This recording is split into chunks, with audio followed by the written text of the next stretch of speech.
Brace Lord. இன்னைக்கு ஏசப்பா உங்களை பார்த்து சொல்ற வார்த்தை என்ன அப்படின்னா, சீட்டு மடியிலே போடப்படும், காரிய சித்தியோ கர்த்தரால் வரும். ஆமீன். காரியத்தை கர்த்தர் வாய்க்க பண்ணுவார். உங்களுக்கு காரிய சித்தி கர்த்தரால வரும்.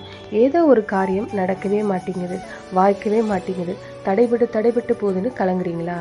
எந்த காரியம்? உங்க வாழ்க்கையில தான்.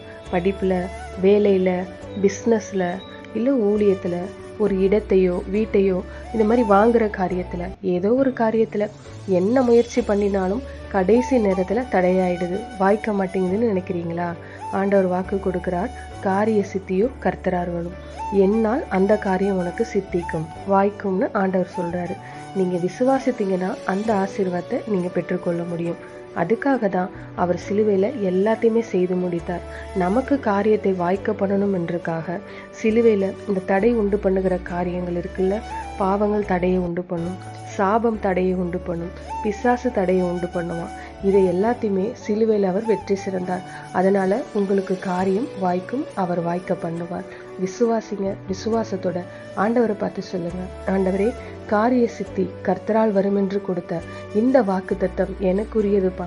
எனக்காக நீங்க எல்லாத்தையுமே செய்து முடிச்சிட்டீங்க. தடையை மாற்றி காரியங்களை வாய்க்க பண்றீங்க. நான் அந்த அற்புதத்தை காண போகிறேன். அதை நான் விசுவாசிக்கிறேன். இயேசு கிறிஸ்துவின் நாமத்தில் பிதாவே, ஆமென். God bless you.